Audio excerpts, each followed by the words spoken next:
ನಮಸ್ಕಾರ ಸ್ನೇಹಿತರೆ KEA ಎಕ್ಸಾಮ್ನ agriculture officers ಏನಿದೆ ಅಸಿಸ್ಟೆಂಟ್ ಅಗ್ರಿಕಲ್ಚರ್ ಆಫೀಸರ್ಗೆ ನಾವೇನು ವಿಡಿಯೋ MCQ ಸರಣಿ ಮಾಡ್ತಾ ಇದೀವಿ. ಇವತ್ತು previous year okay last 2017 exam ಆದಾಗ ಅವಾಗ ಬಂದಿರತಕ್ಕಂಥ ಪ್ರಶ್ನೆಗಳನ್ನು ವಿಶ್ಲೇಷಣೆ ಮಾಡೋಣ. ನೋಡಿ, ನಾವು ಮಾಡಿರ್ತಕ್ಕಂಥ ಪ್ರೀವಿಯಸ್ ಎಲ್ಲ ಸ್ಕೀಮ್ಸ್ ಬಗ್ಗೆ ಆಗಿರ್ಬೋದು, ಕರೆಂಟ್ ಅಫೇರ್ಸು ಮತ್ತೆ MCQ ಸರಣಿಗಳು, ಇವೆಲ್ಲ ಅಗ್ರಿಕಲ್ಚರ್ ಪ್ಲೇ ಲಿಸ್ಟ್ ಅಂತ ಸಪರೇಟ್ ಇದೆ, AO ಪ್ಲೇ ಲಿಸ್ಟ್ ಅಂತ. ಅಲ್ಲಿ ಹೋದ್ರೆ ತಾವು ನೋಡ್ಬೋದು. ನಮ್ಮ ಟೆಲಿಗ್ರಾಮ್ ಇನ್ಸ್ಟಾಗ್ರಾಮ್ ಫಾಲೋ ಮಾಡಿದ್ರೆ ಮಾಡ್ಕೊಳ್ಳಿ, ಪುನೀತ್ ಫೋರಮ್ ಅಂತ ಹೇಳಿ ಜಾಯ್ನ್ ಆಗಿ. ಲಿಂಕ್ ಕೂಡ ಡಿಸ್ಕ್ರಿಪ್ಷನ್ ಬಾಕ್ಸ್ ಅಲ್ಲಿ ಇದೆ, ಅಲ್ಲೂ ಕೂಡ ನಾವು ಶೇರ್ ಮಾಡ್ತೀವಿ ಲಿಂಕ್ಗಳನ್ನ. ಬನ್ನಿ ಹಾಗಾದ್ರೆ ಹೆಂಗಿದೆ ಕ್ವಶನ್ಸ್ ಡೀಟೇಲ್ ಆಗಿ ಸ್ಟಡಿ ಮಾಡ್ತಾ ಹೋಗೋಣ.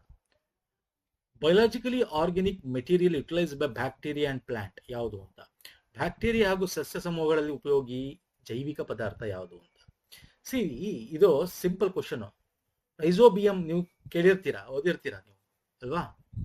ರೈಸೋಬಿಯಂ ಏನದು? ನೈಟ್ರೋಜನ್ ಫಿಕ್ಸೇಷನ್ ಅಂತ ಕರಿತೀವಿ.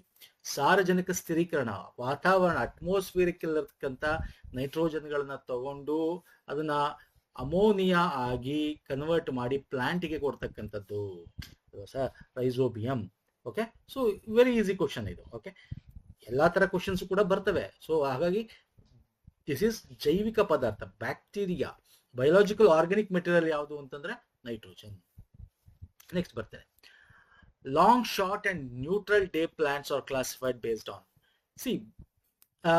ಈ ಒಂದು ಸಸ್ಯಗಳನ್ನ ಅಧಿಕ, ಕಡಿಮೆ, ಮಧ್ಯಮ ದಿನದ ಅವಧಿ, ನೋಡಿ ದಿನದ ಅವಧಿ ಅಂತ ಕೊಟ್ಟಿದ್ದಾರೆ. That is called day plants ಅಂತ. ಅಂದ್ರೆ ದಿನದ ಅವಧಿ ಅಂತ ಕೊಟ್ಟಾಗ ಇಲ್ಲಿ ಲಾಂಗ್ ಮತ್ತೆ type of plants, short day plants, neutral day plants ಅಂತ ಕರಿತೀವಿ. ಓಕೆ, ಅಂದ್ರೆ depending upon the day light ಅಂತ ಕರಿತೀವಿ.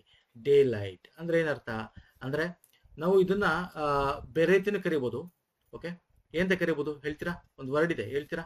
ಬೇಕಾದ್ರೆ ಅದನ್ನ ಎಕ್ಸಾಮ್ ಅಲ್ಲಿ ಕೇಳಬಹುದು. ಸೊ ಇಲ್ಲಿ ಯಾವ ಆಪ್ಷನ್? ಡೈರೆಕ್ಷನ್ ಆಫ್ ಲೈಟ್ ಅಲ್ಲ, ಕ್ವಾಂಟಿಟಿ ಆಫ್ ಲೈಟ್ ಅಲ್ಲ, ಡ್ಯೂರೇಷನ್ ಆಫ್ ಲೈಟ್. ಫೋಟೋ ಪೀರಿಯಡಿಸಮ್ ಅಂತ ಕರಿತೀವಿ. ಫೋಟೋ ಪೀರಿಯೋಡಿಸಮ್ ಅಂತ ಕರಿತೀವಿ. ಫೋಟೋ ಪೀರಿಯಡಿಸಮ್ ಅಂದ್ರೇನು ಹೇಳ್ತೀರಾ? ಫೋಟೋ ಪೀರಿಯಡಿಸಮ್ ಅಂದ್ರೇನು ಅಂದ್ರೆ ಇಲ್ಲಿ ಫ್ಲವರಿಂಗ್, ಆ ಫ್ಲವರ್ ಈಗ ನೀವು ಒಂದಷ್ಟು ಕಾಲದಲ್ಲಿ ಶಾರ್ಟ್ ಡೇ ಆಫ್ ಲೈಟ್ ನೋಡ್ತೀರಾ, ಅಂದ್ರೆ ದಿನ ಕಮ್ಮಿ ಇರುತ್ತೆ. ಸಂಜೆ 6 ಗಂಟೆ ಆದಂಗೆ ನಿಮ್ಗೆ ಕತ್ಲಾಗ್ಬಿಡುತ್ತೆ. ಬೆಳಗ್ಗೆ ಅಷ್ಟೇ 7 ಗಂಟೆ 6:30 ಆದ್ರೂ ಕತ್ಲ ತರ ಇರುತ್ತೆ. ಶಾರ್ಟ್ ಡೇ ಪ್ಲಾಂಟ್ಸ್ ಅಂತ ಕರಿತೀವಿ. ಅಂತ ಟೈಮಲ್ಲಿ ಓಕೆ ಈ ಫ್ಲವರಿಂಗ್ ಮಾಡುತ್ತೆ ಒಂದಷ್ಟು ಪ್ಲಾಂಟ್ಸ್ಗಳು. ಲಾಂಗ್ ಡೇ ಅಂದ್ರೆ ಈಗ ಬೇಸಿಗೆಗಾಲದಲ್ಲಿ ಅವಾಗ ಇರ್ತಕ್ಕಂಥ ಟೈಮು ನಿಮ್ಗೆ 6:30 7 ಗಂಟೆ ಆದ್ರೂ ಕತ್ಲೆ ಆಗಿರಲ್ಲ. ಬೆಳಗ್ಗೆ 6 ಗಂಟೆ 5:30 6 ಗಂಟೆಗೆ ಬೆಳಗಾಕ್ಬಿಟ್ಟಿರುತ್ತೆ. ಈ ತರ ಟೈಮಲ್ಲಿ ಅದನ್ನ ಲಾಂಗ್ ಡೇ ಪ್ಲಾಂಟ್ಸ್ ಅಂತ. ಡೇ ನ್ಯೂಟ್ರಲ್ ಅಂದ್ರೆ ಅಂದ್ರೆ ದಿನದ ಒಂದು ಡ್ಯೂರೇಷನ್ ಆಫ್ ಲೈಟ್ ಅಂದ ತಕ್ಷಣ ಇಲ್ಲಿ it is not about duration only ಅಂತಲ್ಲ. ಪ್ಲಾಂಟ್ ಈ ಡ್ಯೂರೇಷನ್ ಅಲ್ಲಿ ದೇ ಆರ್ ಫ್ಲವರಿಂಗ್ ಮಾಡ್ತವೆ. ಓಕೆ, ಈಗ ಡೇ ನ್ಯೂಟ್ರಲ್ ಅಂತ ಕರಿತೀವಿ. ಅದಕ್ಕೆ ಯಾವುದೇ ಅರ್ಥ, ಅದರಲ್ಲಿ ಇರ್ತಕ್ಕಂಥ ಒಂದು ಹಾರ್ಮೋನ್ಸ್ ಗಳಿಂದ ಅದರ ಒಂದು ಇದ್ರ ಮೇಲೆ ಡಿಪೆಂಡ್ ಆಗಿರುತ್ತೆ. ಈಗ ಈ ಒಂದು ಡೇ ಲೈಟ್ ಇಂದ ಯೂಸ್ ಮಾಡಿಕೊಂಡು ಫ್ಲವರಿಂಗ್ ಆಗಕ್ಕೆ ಒಂದು ಹಾರ್ಮೋನ್ ಇದೆ. ಯಾವ್ದಾದ್ರು ಹೇಳ್ತೀರಾ? ಯಾವ್ದು ಹೇಳ್ತೀರಾ? ಫಟಾಫಟ್ ಅಂತ ಹೇಳ್ಬೇಕು ಸ್ನೇಹಿತರೆ, ಕೇಳ್ಬೋದು ಎಕ್ಸಾಮ್ಗೆ. ನೋಡಿ, ಇವೆಲ್ಲ ನಿಮಗೆ ವೆರಿ ಇಂಪಾರ್ಟೆಂಟ್, ನಿಮಗೆ ಸಿಲೆಬಸ್ ಅಲ್ಲಿ ಇದೆ. ಫ್ಲೋರಿಜನ್ ಅಂತ ಕರಿತೀವಿ. That is the one hormone. Okay, next ಬರ್ತೀನಿ. The head quarter of World Meteorological Organisation. ಈ ತರದ್ ಕೇಳ್ತಾನೆ. ನಾವು ಪ್ರೀವಿಯಸ್ ವಿಡಿಯೋಗಳಲ್ಲೂ ಕೂಡ ಕ್ವಶನ್ಸ್ ಗಳನ್ನು ನೋಡಿದೀರಾ. ಸಿಂಪಲ್ ಕ್ವಶನ್, ವಾತಾವರಣ. ಓಕೆ, ನಿಮಗೆ ಹೆಂಗಿದೆ ಏನು ಫೋರ್ಕಾಸ್ಟ್ ಮಾಡ್ತಕ್ಕಂಥದ್ದು. ಸೊ ಇದನ್ನೆಲ್ಲ ಮಾಡ್ತಕ್ಕಂಥದ್ದ ಕೇಳ್ಬೋದು ಬೇಕಾದ್ರೆ. ಇದನ್ನು ಕೂಡ ವರ್ಲ್ಡ್ ಮೆಟರಾಲಜಿಕಲ್ ಆರ್ಗನೈಸೇಷನ್ ಮೊದಲು ಬೇರೆ ಹೆಸರಲ್ಲಿತ್ತು, ಆಮೇಲೆ ಇದಾಯ್ತು. ಯಾವಾಗ? 1950 ಗೊತ್ತಿರ್ಬೇಕದು ಕೂಡ. 1951 it is a UN specialisation agency. UN specialised agency ಅಂತ ಕರಿತೀವಿ. ಸೊ ಇವೆಲ್ಲ ವೆರಿ ಇಂಪಾರ್ಟೆಂಟ್ ಪಾಯಿಂಟ್ಸ್ಗಳು ಸ್ನೇಹಿತರೆ. ಸೊ ಇದ್ರ ಬಗ್ಗೆ ಮಾತಾಡೋದಾದ್ರೆ ಏನ್ ಮಾಡುತ್ತೆ ಇದು? ಇಟ್ ಈಸ್ ಏನ್ ಹೇಳುತ್ತೆ ಇದು ಅಂತಂದ್ರೆ ಮೆಟರಾಲಜಿಕಲ್, ಹೈಡ್ರಾಲಜಿಕಲ್ ಮೆಷರ್ಮೆಂಟ್ಸ್, ಫೋರ್ಕಾಸ್ಟ್ ಮಾಡುತ್ತೆ. Weather forecast, extreme weather trend ಹೆಂಗಿದೆ, ಇವಾಗ ಮುಂದೆ ಏನಾಗುತ್ತೆ, ನೆಕ್ಸ್ಟ್ ಡಿಕೇಡ್ ಅಲ್ಲಿ ಏನಾಗುತ್ತೆ. ಓಕೆ, ಸೊ ಏನಿರಬೇಕು, ಗ್ಲೋಬಲ್ ವಾರ್ಮಿಂಗ್ ಇದ್ರ ತಡೆಗಟ್ಟದಂಗೆ ಇದ್ರ ಬಗ್ಗೆ ಹೇಳ್ತಕ್ಕಂಥದ್ದು. ಇದು first before world meteorological organisation ಇಂದ ಮುಂಚೆ ಇಂಟರ್ನ್ಯಾಷನಲ್ ಮೆಟೀರಿಯಾಲಜಿಕಲ್ ಆರ್ಗನೈಸೇಷನ್ ಇತ್ತು 1973. ಆಮೇಲೆ 1950 ನಾವು ವರ್ಲ್ಡ್ ಮೆಟೀರಿಯಾಲಜಿಕಲ್ ಆರ್ಗನೈಸೇಷನ್ ಅಂತ ಮಾಡ್ತೀವಿ. Okay, fine sir, fine. Next ಬರ್ತೇನೆ. Very important. Practical method of increasing stability of soil aggregates. ಮಣ್ಣಿನ ಸಮುಚ್ಚಯಗಳ ಸ್ಥಿರತೆಯನ್ನು ಹೆಚ್ಚಿಸುವ ಪ್ರಾಯೋಗಿಕ ವಿಧಾನ. Increasing the stability of soil aggregate ಅಂದ್ರೆ ಇಲ್ಲಿ ಎಸ್ ಎಲ್ಲದರಿಂದ ಇನ್ಕ್ರೀಸ್ ಮಾಡಬಹುದು. ನೋಡಿ, ಆರ್ಗ್ಯಾನಿಕ್ ಮ್ಯಾನ್ಯೂರ್ ಆಗಿರ್ಬೋದು, ಗ್ರೀನ್ ಮ್ಯಾನ್ಯೂರ್ ಆಗಿರ್ಬೋದು, ಕ್ರಾಪ್ ರೆಸಿಡ್ಯೂ ಆಗಿರ್ಬೋದು, ಇವನ್ ಪಾಲಿಮಿನಲ್ ಆಲ್ಕೋಹಾಲ್ ಆಗಿರ್ಬೋದು, ಓಕೆ, ಬಿಟ್ಯುಮಿನ್ ಇನ್ನು ಇವೆಲ್ಲದರಿಂದ ಕೂಡ ನೀವು ಮಣ್ಣಿನ ಫಲವತ್ತತೆಯನ್ನ, ಅದರ ದಕ್ಷತೆಯನ್ನ, ಎಫಿಷಿಯನ್ಸ್ನ ಇನ್ಕ್ರೀಸ್ ಮಾಡ್ಬೋದು. ಬಟ್ ಇನ್ಕ್ರೀಸಿಂಗ್ ಆರ್ಡರ್ ಅಂದ್ರೆ ಯಾವ್ದು ಇದರಲ್ಲಿ 4 ಕೊಟ್ಟಿದ್ದಾನೆ. ಫಸ್ಟ್ ಯಾವುದು? ಓಕೆ, ಅದಕ್ಕಿಂತ ಚಿಕ್ಕದು ಯಾವುದು ಅಂದ್ರೆ ನಾವು ಅದನ್ನ ಹೇಳ್ತಾ ಹೋಗ್ಬೇಕು. ಓಕೆ, ಅದ್ರಲ್ಲಿ ಮೇನ್ ಇಂಪಾರ್ಟೆಂಟ್ ಯಾವುದು ಅಂತಕ್ಕಂಥದ್ನ ಹೇಳ್ತಾ ಹೋಗ್ಬೇಕು. ಪ್ರಾಕ್ಟಿಕಲ್ ಮೆಥಡ್ ಆಫ್ ಇನ್ಕ್ರೀಸಿಂಗ್ ಅಂತ ಕೇಳಿದ್ದು. ಪ್ರಾಕ್ಟಿಕಲ್ ಇದು ಯಾವುದು ಸರ್?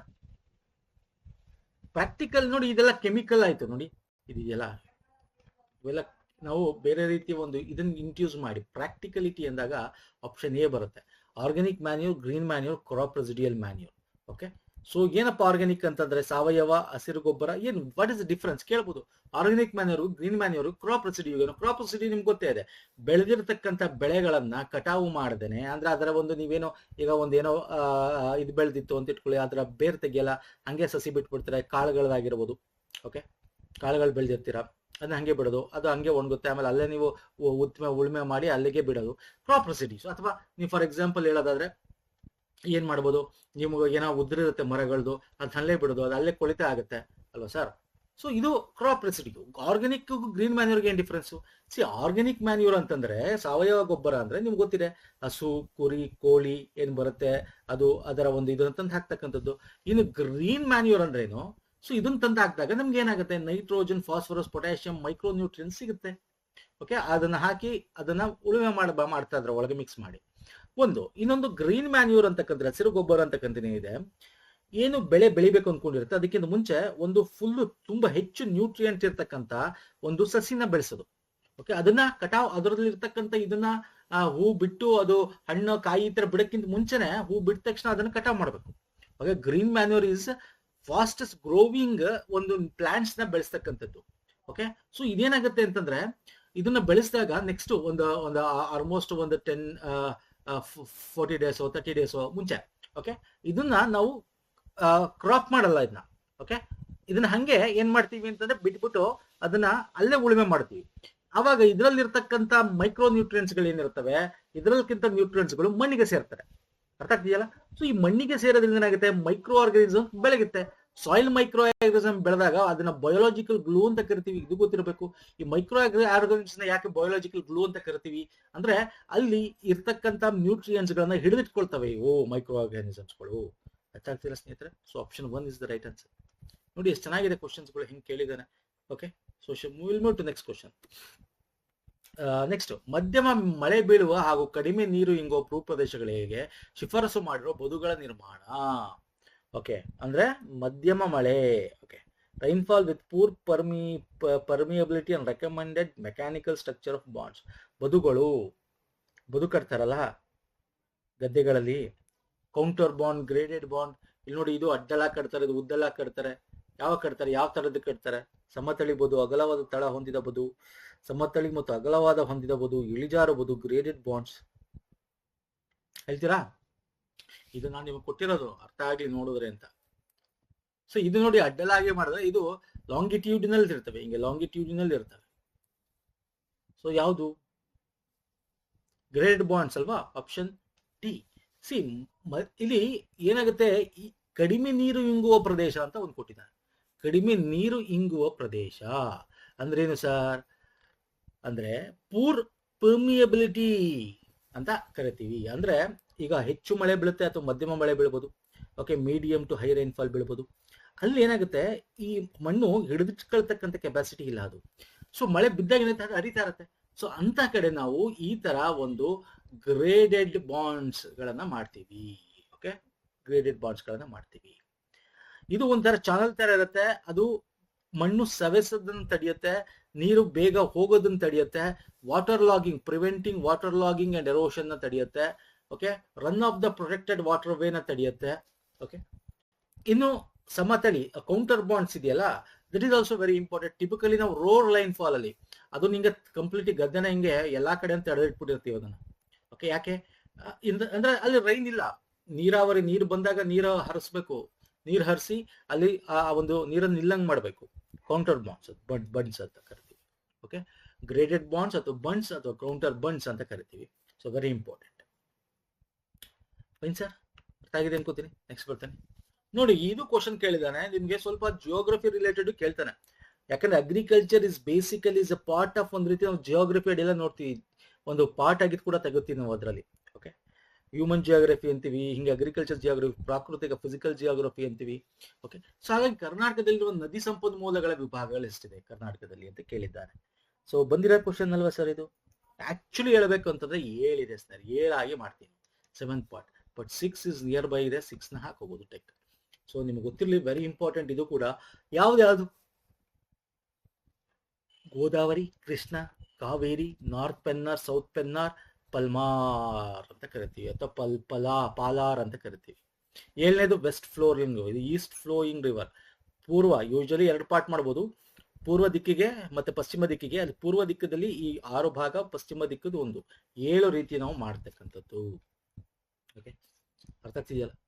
ವೆರಿ ಇಂಪಾರ್ಟೆಂಟ್ ಇದು. ಆಕ್ಚುಲಿ ನೋಡೋದಾದ್ರೆ ವೆಸ್ಟ್ ನಮ್ಮ ವೆಸ್ಟರ್ನ್ ಘಾಟ್ಸ್ ಇಂದ ಹರಿತಕ್ಕಂಥ ಉತ್ತಕ್ಕಂಥ ನದಿಗಳೇ 60% ವಾಟರ್ ನಮಗೆ ಕರ್ನಾಟಕಕ್ಕೆ ಕೊಡ್ತಕ್ಕಂಥದ್ದು. ವೆರಿ ಇಂಪಾರ್ಟೆಂಟ್ ಕ್ವಶನ್ ಆಗಿತ್ತು ಕೂಡ. ನೆಕ್ಸ್ಟ್ ಬರ್ತೇನೆ. Cyperus family weeds are generally belong to. ನೋಡಿ, ವೀಟ್ ಬಗ್ಗೆ ಒಂದಷ್ಟು ಇಂಪಾರ್ಟೆಂಟ್ ಗಳನ್ನ ಓದಬೇಕಾಗುತ್ತೆ ನೀವು ಥಿಯರಿ ಕ್ಲಾಸ್ ಅಲ್ಲಿ. ಈ ತರ ಕ್ವಶನ್ಸ್ ಬರುತ್ತೆ.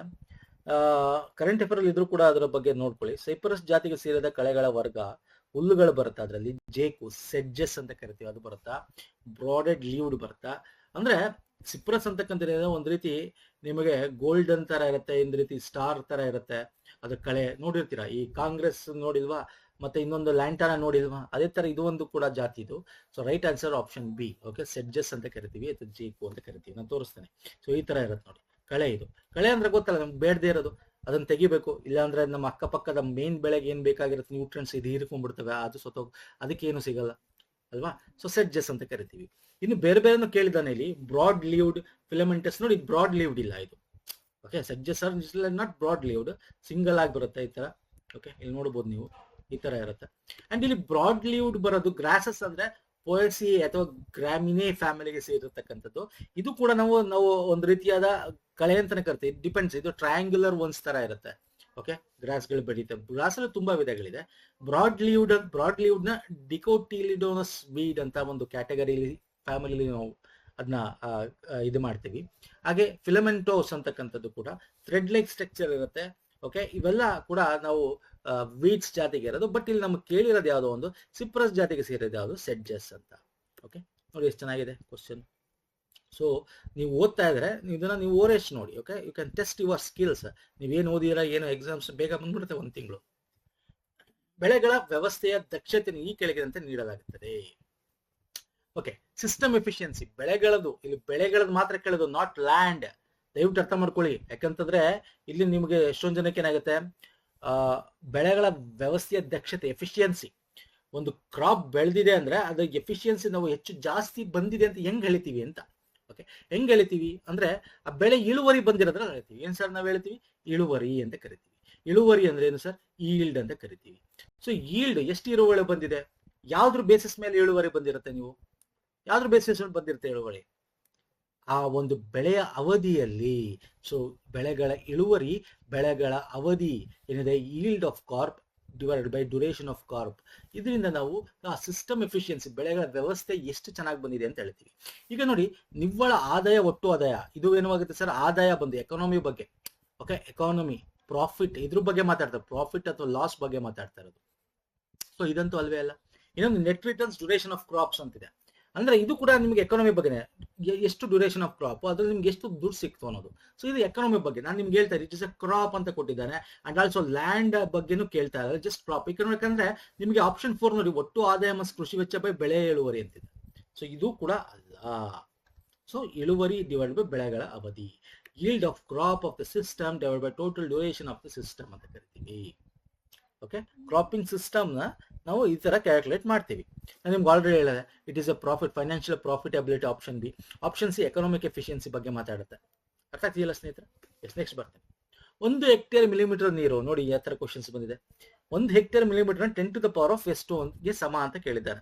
ನಿಮಗೆ ಬೇಕಾದ್ರೆ ಹಂಗೆ ಕೇಳಬಾರ್ದು. 1 ಹೆಕ್ಟೇರ್ ಇದು ನಿಮಗೆ ಎಷ್ಟು ಮಿಲಿಮೀಟರ್ ಇರ್ಬೋದು, ಎಷ್ಟು ಸೆಂಟಿಮೀಟರ್ ಇರ್ಬೋದು, ಓಕೆ, ಅಥವಾ ನಾವು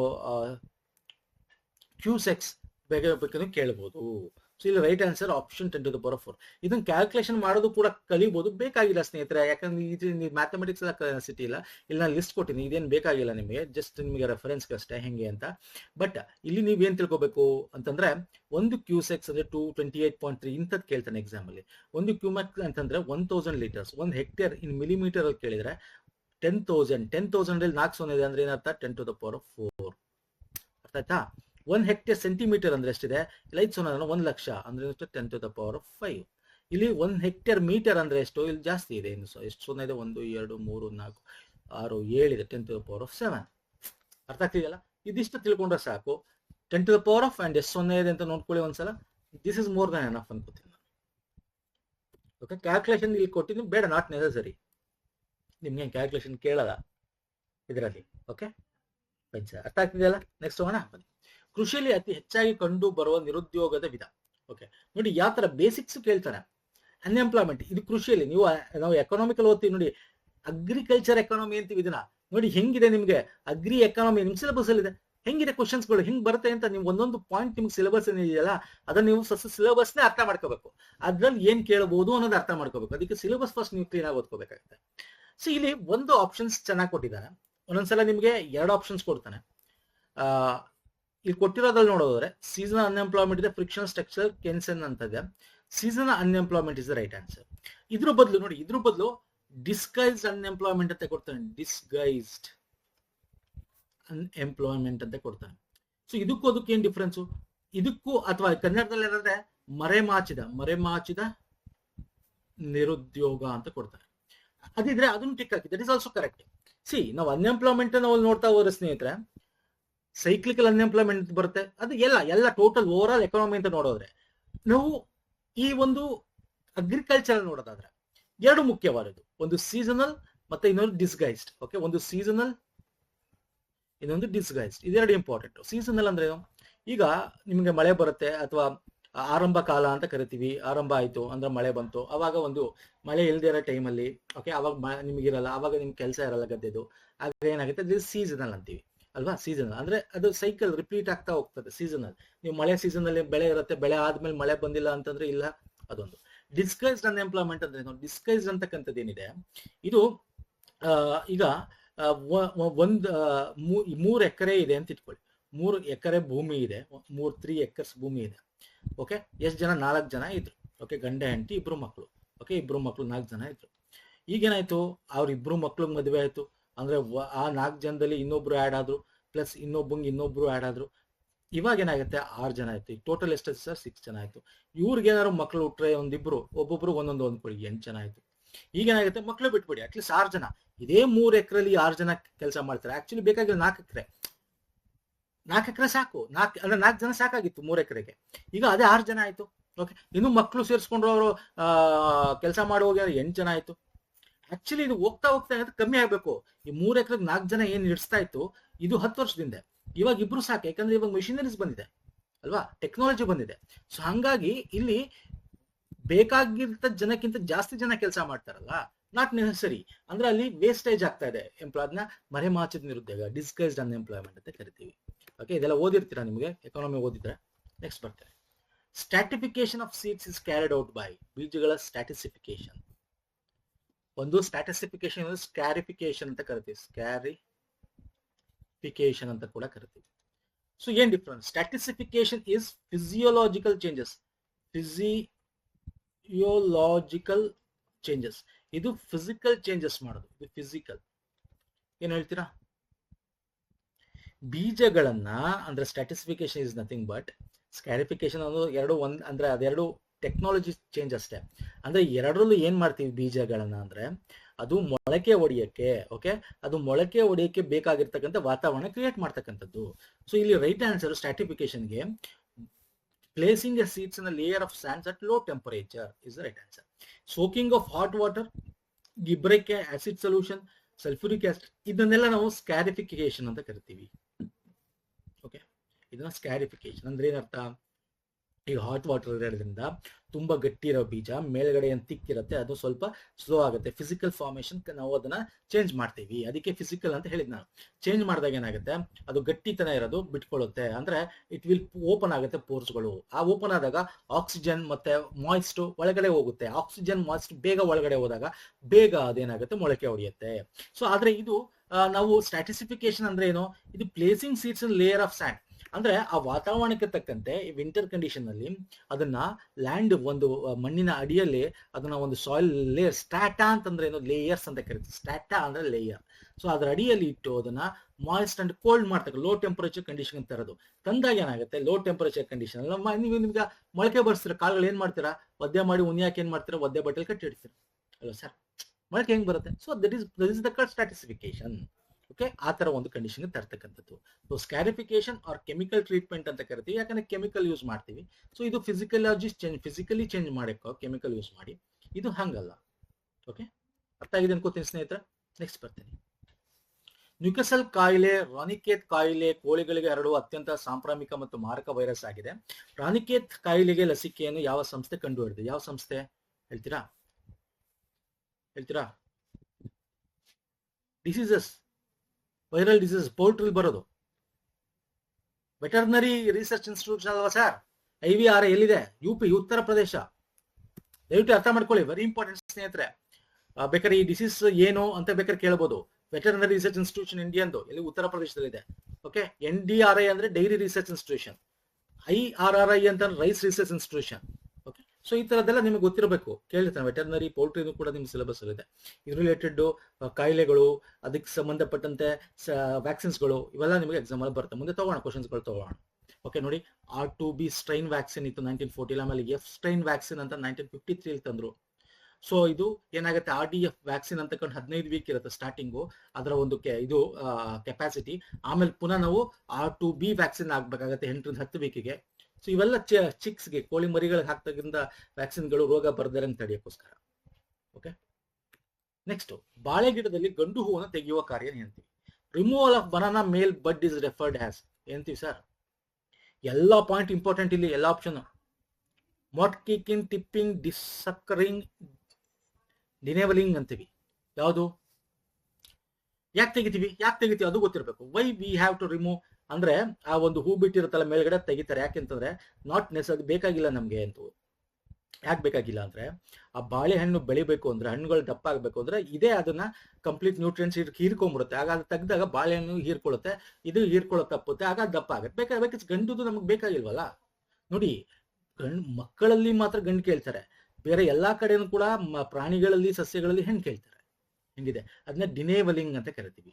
ಬಟ್ ಎಲ್ಲ ಆಪ್ಷನ್ ಇಂಪಾರ್ಟೆಂಟ್, ನಾನು ತೋರಿಸ್ತೀನಿ ನೋಡಿ. ಡಿನೋವೆಲಿಂಗ್ ಅಂತಕ್ಕಂಥದ್ದು cutting of the terminal male flower bud, okay, to redirect energy to develop the existing fruit bunch. ಇದಕ್ಕೆ ಫ್ರೂಟ್ ಜಾಸ್ತಿ ಇದನ್ನು ಕಟ್ ಮಾಡ್ತಕ್ಕಂಥದ್ದು. ಓಕೆ, ಇನ್ನೊಂದು ಪ್ರಾಪಿಂಗ್ ಅಂತ ಕರಿತೀವಿ. Propping is also important, support ಕೊಡ್ತಕ್ಕಂಥದ್ದು. Desuckering very important sir. ಈ ದೊಡ್ಡ ಮೇನ್ ಬರೀಬೇಕಾದ್ರೆ ಕೆಳಗಡೆ ಅಕ್ಕಪಕ್ಕದ ಬಂದಿರೋದು ಆ ಟೈಮಲ್ಲಿ ತೆಗಿತೀವಿ. ಓಕೆ, ಇದು ಬೆಳೆದು ಇದು ಫಲ ಕೊಟ್ಟದ ಮೇಲೆ ಇದನ್ನ ತೆಗಿತೀವಿ, ಆ ಪಕ್ಕದ ಬೆಳ್ತೀವಿ. ಓಕೆ, ಸೊ ಡಿಸಕ್ಕರಿಂಗ್ ಅಂತ ಕರಿತೀವಿ. ಅಂದ್ರೆ removal of excess side shoots, ಇಲ್ಲಿ ಬೆಳೆದಿರ್ತಕ್ಕಂಥ ಶೂಟ್ಸ್ ಗಳನ್ನ ತೆಗಿತಕ್ಕಂಥದ್ದು ಏನಿದೆಯಲ್ಲ, ಎನರ್ಜಿ. ಯಾಕಂದ್ರೆ ಆ ಫ್ರೂಟ್ಗೆ, ಬನಾನಾಗೆ ಎನರ್ಜಿ ಸಿಗ್ಬೇಕು, ಈ ಎಲೆಗಳಿಗೆ ಬೇಡ ಅಂತ.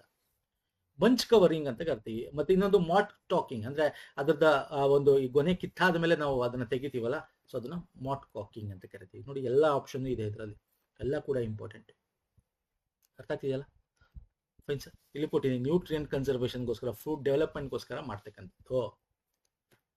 Next, sim cost refers to ಏನು? ಸಿಮ್ ಕಾಸ್ಟ್ ಯಾವುದಕ್ಕೆ ಉಲ್ಲೇಖಿಸ್ತಾರೆ ಹೇಳ್ತೀರಾ? ಹೋಮ್ವರ್ಕ್ ಕೊಡೋಣ. ಆಲೂಗಡ್ಡೆ ಅಂಗ ಊರಿ ರೋಗ, ಆಲೂಗಡ್ಡೆ ಮೊದಲ ಅಂಗ ಊರಿ ರೋಗ, ಸರ್ಕೋಸ್ಟೋರಾ ಎಲೆ ಚುಕ್ಕೆ ರೋಗ, ಸ್ಟೋಪ್ತಿರ ಎಲೆ ಚುಕ್ಕೆ ರೋಗ. Right answer late blight of potato ಅಂತ. ಆಲೂಗೆಡ್ಡೆಯಲ್ಲಿ ನಿಮಗೆ ವೈಟಿಶ್ ಕಲರ್ ಬರ್ತಾರೆ, ಗೊತ್ತಾ? ನೀವು ನೋಡಿರ್ತೀರಾ, ವೈಟಿಶ್ ಕಲರ್, ಅದೊಂದು ಫಂಗಸ್ ಇದಾಗಿರುತ್ತೆ ಅದು. ಸೊ ಅದನ್ನ ನಾವು ಸಿಮ್ಸ್ಕ್ಯಾಟ್ ಅಂತ ಕರಿತೀವಿ. ಅದನ್ನ ಹಾಕಿದ್ರೆ ನಿಮಗೆ ಬೆಳೆ ಕರೆಕ್ಟಾಗಿ ಬರಲ್ಲ, ಎಲೆಗಳು ದಪ್ಪ ಒಂಥರ ಒಂದ್ ರೀತಿ ನಿಮಗೆ ಇದ್ರ ತರ ಆಗುತ್ತೆ, ಉದುರೋಗುತ್ತೆ, ಆ ತರ. ಓಕೆ, ಇದು ಕೂಡ ಅರ್ಲಿ ಬ್ಲೈಟ್ ಆಫ್ ಪೊಟ್ಯಾಟೊ ಇದು ಇದೆ. ಅದು ನಿಮಗೆ ಒಂದ್ ರೀತಿ ಆಲೂಗೆಡ್ಡೆ ನಿಮಗೆ ಈ ಕಾಫಿ ಕಲರ್ ಇರ್ತಿರಲ್ಲ, ಒಂದಷ್ಟು ಜಾಗ ರೌಂಡ್ ನಿಮಗೆ ಕಾಫಿ ಕಲರ್ ತುಂಬಾ ಜಾಸ್ತಿ ಆಗ್ಬಿಟ್ಟಿರುತ್ತೆ, ಅದು ಕೂಡ ಫಂಗಸ್. ಅರ್ಥ ಆಗ್ತಿದೆಯಲ್ಲ? Late blight caused by water mould Phytophthora infestans ಅಂತ ಕರಿತೀವಿ. ಅಂದ್ರೆ ಇರ್ರೆಗ್ಯುಲರ್ ವಾಟರ್ ಸೋಕ್ಡ್, ವಾಟರ್ ಅಲ್ಲಿ ಜಾಸ್ತಿ ವಾಟರ್ ಕಂಟೆಂಟ್ ಇದ್ದಾಗ ಫಜಿ ಫಂಗಲ್ ಲೈಕ್ ಗ್ರೋತ್ ಆಗುತ್ತೆ, white fuzzy fungal like growth. It attacks foliages and causes firm reddish brown rot not tubers ಅಂತ. Early blight potato ಅಂತಂದ್ರೆ ಇದು ಯಾವ ತರ ಅಂತಂದ್ರೆ, ಇದು ನಿಮಗೆ ರಿಂಗ್ಸ್ ಟೈಪ್ ನಿಮಗೆ ಡಾರ್ಕ್ ಬ್ರೌನ್ ಕಲರ್ ಆಗುತ್ತೆ. ಇದು ಕೂಡ ನಿಮಗೆ ಫಂಗಸ್ ಅಲ್ಟ್ರನಿಯಾ ಸೊಲಾನಿ ಅಂತಕ್ಕಂಥದ್ದು. ನೋಡಿ, ಇವೆಲ್ಲ ನಿಮಗೆ ಟೆಕ್ನಿಕಲ್ ವರ್ಡು, ನೀವು ಇವೆಲ್ಲ ಓದ್ಬೇಕಾಗತ್ತೆ. ಇವೆಲ್ಲ ಈ ತರದೆಲ್ಲ ಕೇಳ್ತಾನೆ. ಓಕೆ, ಈ ತರ ಕ್ವಶನ್ಸ್ ನಾವು ತಗೊಂಡ್ಬರ್ತಾ ಇರೋಣ. ಸೊ ಗೊತ್ತಾಗುತ್ತೆ ನಿಮಗೆ, ಇದ್ರ ಬಗ್ಗೆ ಡಿಸ್ಕಸ್ ಮಾಡೋಣ. ಇಲ್ಲೂ ಕೊಟ್ಟಿದ್ದೀನಿ, ಅದ್ರ ಹೆಂಗಾಗುತ್ತೆ, ಈ ತರ ಬಂದಾಗ ಈ ತರ ಇರುತ್ತೆ, ಆಮೇಲೆ ಅದನ್ನು ಯೂಸ್ ಮಾಡಿದಾಗ ಹೆಂಗಾಗುತ್ತೆ ಅಂತ ಒಂದು ಸೈಕಲ್ ಒಂದಷ್ಟು ಇಂಪಾರ್ಟೆಂಟ್ ಡಿಸ್ಕಸ್ ಮಾಡಿದ್ದೀನಿ ಸ್ನೇಹಿತರೆ. ಇಷ್ಟ ಆಗಿದೆ ಅನ್ಕೋತ, ಇಷ್ಟ ಆಗಿದೆ ಲೈಕ್ ಮಾಡಿ. ಇದೇ ತರ ಈ ಒಂದು ಪ್ರೀವಿಯಸ್ ಇಯರ್ ಕ್ವಶನ್ಸ್ ಮುಂದೆ ಕಂಟಿನ್ಯೂ ಮಾಡೋಣ ಅಂತ ಹೇಳಿ ಕಮೆಂಟ್ ಹೆಚ್ಚು ಮಾಡಿ. ನೆಕ್ಸ್ಟ್ ವಿಡಿಯೋ ಪುನಃ ಸಿಗ್ತೀನಿ. ನಮ್ಮ ಟೆಲಿಗ್ರಾಮ್, ಇನ್ಸ್ಟಾಗ್ರಾಮ್ ಫಾಲೋ ಮಾಡಿದ ಮಾಡ್ಕೊಳ್ಳಿ. ಆ್ಯಂಡ್ ಪ್ಲೇ ಲಿಸ್ಟ್ ಲಿಂಕ್ ಕೊಟ್ಟಿದ್ದೀನಿ, AOA ಪ್ಲೇ ಲಿಸ್ಟ್ ನಾವೇನು ಮಾಡಿದ್ದೀವಿ. ಓಕೆ, ಇದೇ ವಿಡಿಯೋ ಕೆಳಗೆ ಡಿಸ್ಕ್ರಿಪ್ಷನ್ ಬಾಕ್ಸಲ್ಲಿ ಇರುತ್ತೆ, ಚೆಕ್ಔಟ್ ಮಾಡಿ. ನೆಕ್ಸ್ಟ್ ವಿಡಿಯೋ ಪುನಃ ಸಿಗ್ತೀನಿ. ನಮಸ್ಕಾರ, ಧನ್ಯವಾದಗಳು. ಥ್ಯಾಂಕ್ ಯು ಸೋ ಮಚ್ ಸ್ನೇಹಿತರೆ.